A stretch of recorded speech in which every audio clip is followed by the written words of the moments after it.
태안의 한 축사 부지입니다. 지난 2013년 태안군은 이곳에 연면적 1000제곱미터 규모의 축사를 짓겠다는 신청을 허가해줬습니다. 하지만 주민들은 계속해서 축사 건립을 반대하고 있습니다. 농장주가 기존에 운영하던 축사만으로도 막대한 피해를 입었는데 소 60여 마리를 키울 수 있는 축사가 추가로 들어선다면 더 이상 마을에 살기 어려운 정도가 될 거라는 주장입니다.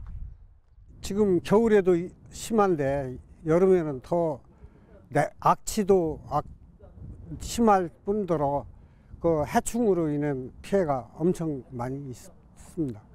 지하수가 많이 오염돼가지고 그 지하수로 인한 피해가 심했던 걸로 그렇게.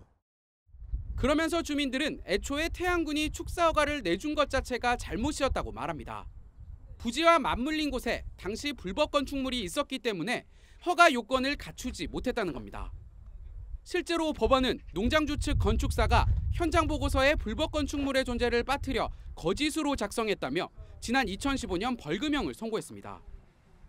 이에 대해 태안군은 건축사가 제출한 서류를 신뢰했고 현장 조사는 의무사항이 아니어서 이뤄지지 않았다고 밝혔습니다.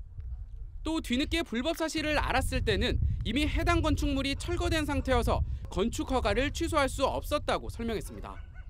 그거에 대한 어떤 법적인 자문도 구했고 질의도 했는데 현장에 허가 당시에는 불법사항이 있었다 하더라도 현 시점에서는 불법사항이 다 치유가 됐었기 때문에 건축허가 취소는 안 된다라고 하는 그런 자문을 구했고 지금으로서는 이제 건축허가 취소라는 부분이 상당히 좀 어려운 현실적으로 법률적으로나 어려운 상태에 이렇게 처해 있는 상태입니다.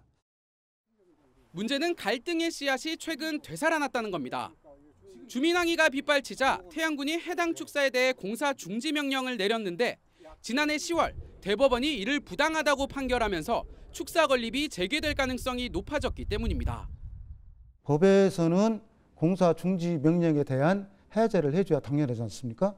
근데 그걸 하다 보면은 건축주는 다시 이제 이걸 재개를 할 수도 있잖아요.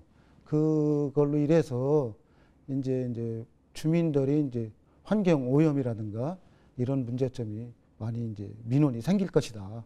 이렇게 하는데 저희들은 그때 당시에 건축 불법 있어서 증축 허가는 안 된다. 그때 취소했었으면 아무런 문제가 없었는데.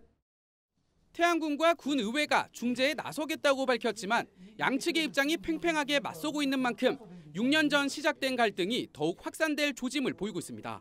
헬로티비 뉴스 한보호입니다.